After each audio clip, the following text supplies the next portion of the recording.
การพัฒนาอยู่ในนครหลวงเวียงจันทน์หัวใจเศรษฐกิจและการเมืองของสปป.ลาวในช่วงหลายปีที่ผ่านมาถึงปัจจุบัน 2026 มีการหันเปลี่ยนอย่างไววาและมีลักษณะก้าวกระโดดในหลายด้านพร้อมทั้งเผชิญกับสิ่งท้าทายใหม่ๆไปพร้อมๆกันการวิเคราะห์สภาพการพัฒนาดังกล่าวสามารถแบ่งออกเป็นมิติหลักการดังนี้ 1. การพัฒนาโครงสร้างพื้นฐานและการเชื่อมโยงเวียงจันทน์ได้หันเปลี่ยนจากเมืองหลวงแบบเงียบสงบกลายเป็นศูนย์กลางของการเชื่อมโยงอันสำคัญในภาคพื้นการเปิดน้ำใสเส้นทางรถไฟลาวจีนได้สร้างมิติใหม่ให้กับการคมนาคมและการท่องเที่ยวรวมไปถึงการขนส่งสินค้าโครงสร้างภายในมีการขยายเส้นทางหลักการก่อสร้างรั้ว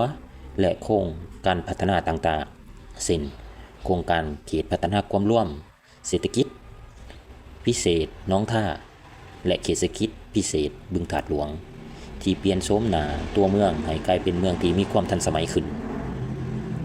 2. การขยายตัวทางด้านเศรษฐกิจและการลงทุนการท่องเที่ยวและการบริการภายหลังเปิดประเทศอย่างเต็มรูปแบบเวียงจันทน์ได้รับการตอบรับที่ดีจากจำนวนนักท่องเที่ยวต่างๆที่เพิ่มขึ้นซึ่งส่งผลต่อธุรกิจโรงแรมร้านอาหารและการบริการต่างๆอย่างแข็งแรงการค้าและการลงทุนเศรษฐกิจใหม่การเข้ามาซุ้มไซของศูนย์การค้าขนาดใหญ่และระบบชำระเงินผ่านดิจิตอลและธุรกิจสตาร์ทอัพของคนรุ่นใหม่แสดงให้เห็นถึงการปรับตัวเข้าสู่ยุคเศรษฐกิจดิจิตอล 3. การขยายตัวของตัวเมืองและผลกระทบต่อสังคมการขยายตัวเมืองของชุมชนตัวเมืองได้ขยายออกสู่นอกใจกลางเมืองหลายขึ้นเส้นตามเส้นทางไกรสอนพรหมวิหารและเส้นทางหลัก4เส้นซึ่งเฮ็ดให้ราคาที่ดินและค่าครองชีพสูงขึ้นอย่างไววาสิ่งท้าทายด้านค่าครองชีพผลกระทบจากสภาพเศรษฐกิจมหาภาคและอัตราเงินเฟ้อในช่วงระยะที่ผ่านมา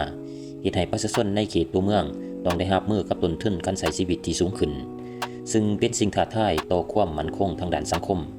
4. สิ่งท้าทายด้านสิ่งแวดล้อมและระเบียบผังเมือง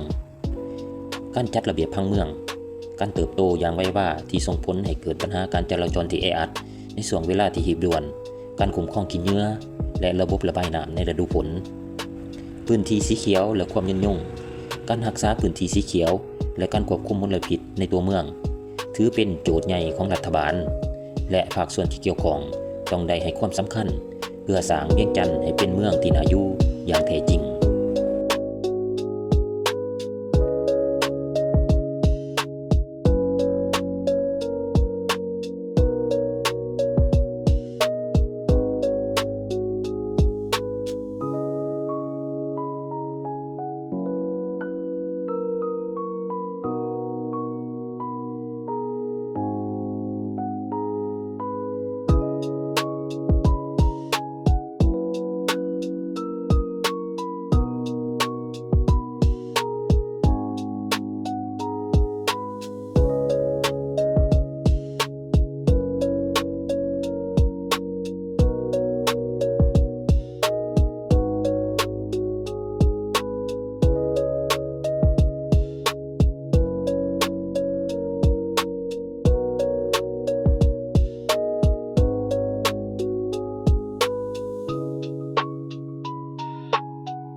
การพัฒนานครหลวงเวียงจันทน์ในช่วงหลายปีที่ผ่านมา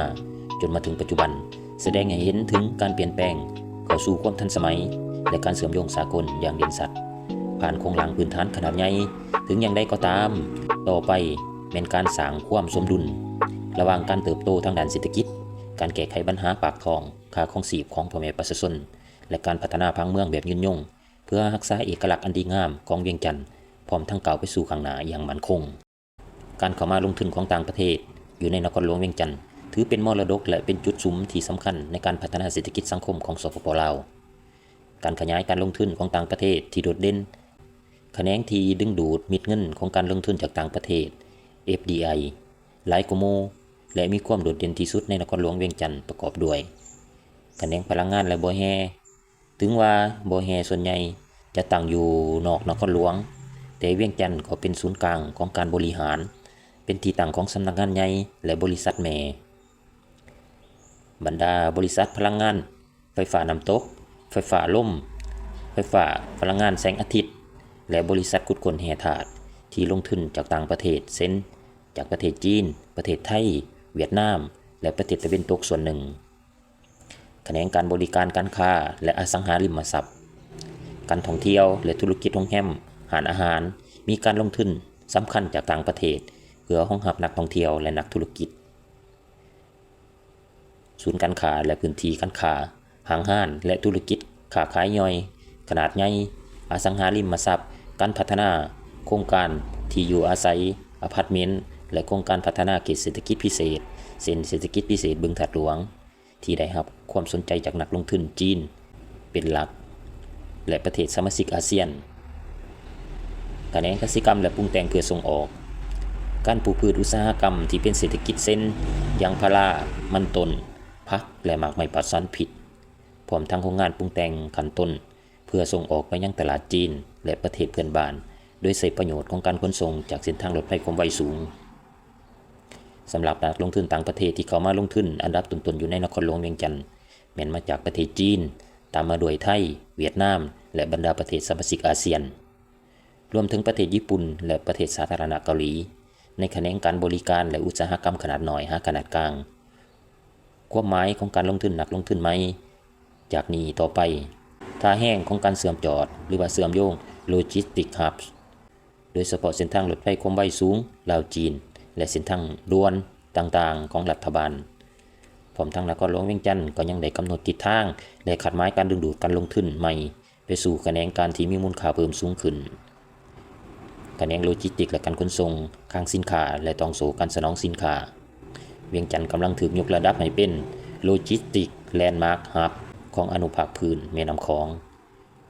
การลงทุนใหม่จะหลั่งไหลเข้ามาในเขตท่าบกศูนย์รวมสินค้าระบบสร้างเก็บสินค้า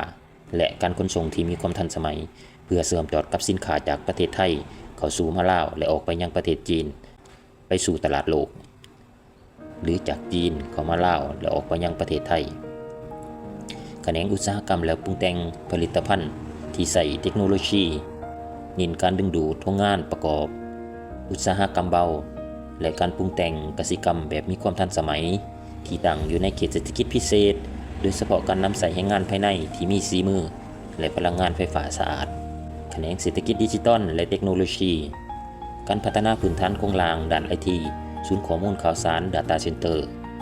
การบริการทางด้านการเงินแบบดิจิทัล FinTech และเทคโนโลยีที่เกี่ยวข้องเพื่อรองรับกับปัจจัยดิจิทัลของประเทศ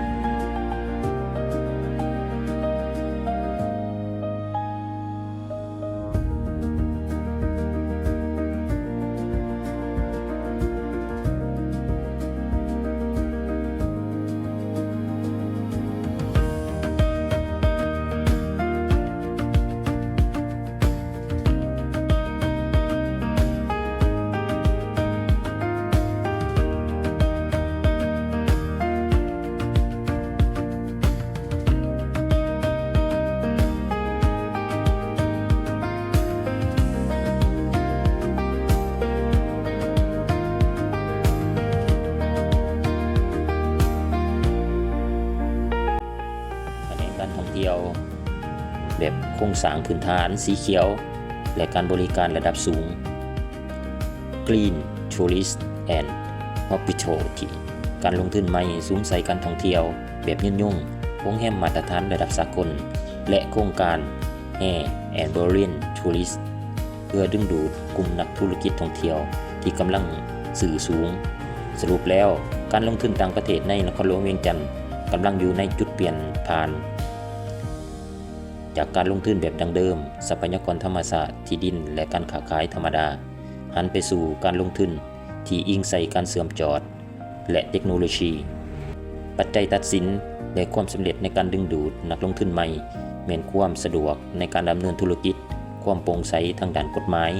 การตอบสนองแรงงานที่มีความรู้ความสามารถเช่นเดียวกับเสถียรภาพทางด้านเศรษฐกิจมหาภาค โดยเฉพาะอัตราเงินเฟ้อและเงินตราต่างประเทศที่จะสร้างความมั่นใจให้แก่นักลงทุนในระยะยาว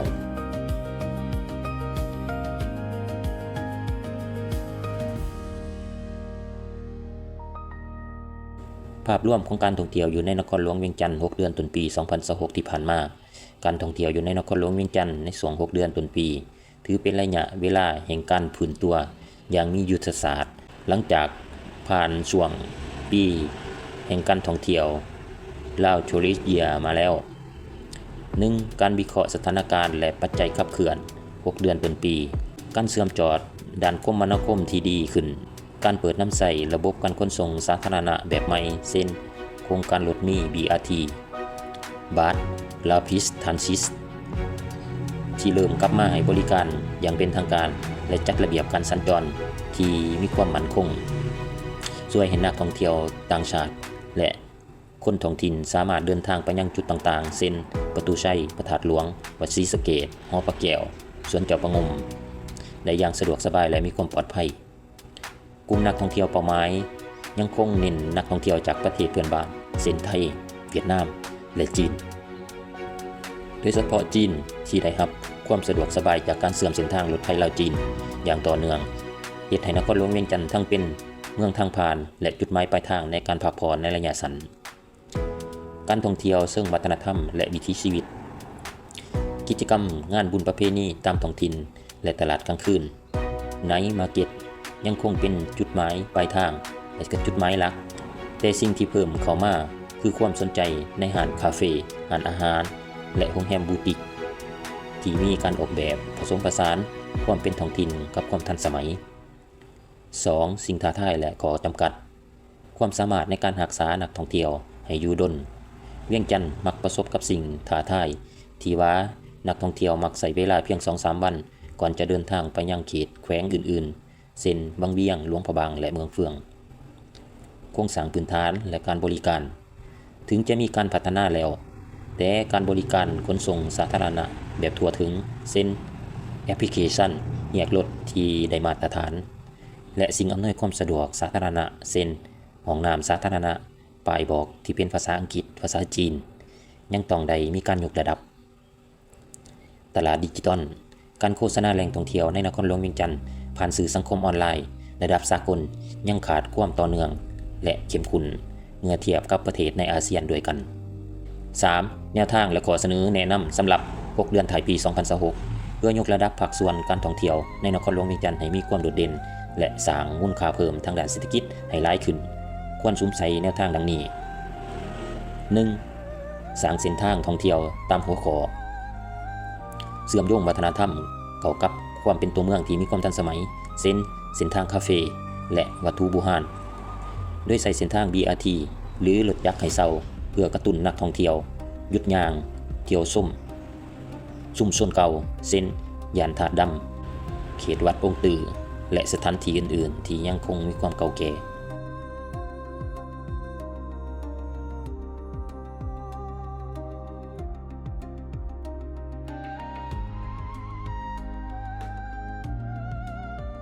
ส่งเสริมการท่องเที่ยวแบบ Nice Life พัฒนาและจัดระเบียบแคมป์ของและตลาดกลางคืนให้มีชีวิตชีวาเพื่อดึงดูดให้นักท่องเที่ยวออกมาย่างเล่นและจับจ่ายใส่ซอยในทุกช่วงค่ำคืนให้หลายขึ้นยกระดับมาตรฐานการบริการจัดฝึกอบรมให้แก่ผู้ประกอบการท้องถิ่นผู้ขับรถโดยสารสาธารณะและพนักงานร้านอาหารเกี่ยวกับการสื่อสารการเป็นเจ้าภาพที่ดีเพื่อสร้างความประทับใจ Word of Mouth 4. ขับเคลื่อนการตลาดผ่าน Creator Economy ร่วมมือกับ Creator Economy หรือ Influencer จากประเทศเพื่อนบ้านเพื่อมารีวิวมุมมองใหม่ๆของนครหลวงเวียงจันทร์ที่บ่แม่นสถานที่ท่องเที่ยวแบบเก่าแต่เป็นไลฟ์สไตล์ของคนรุ่นใหม่ในเวียงจันทร์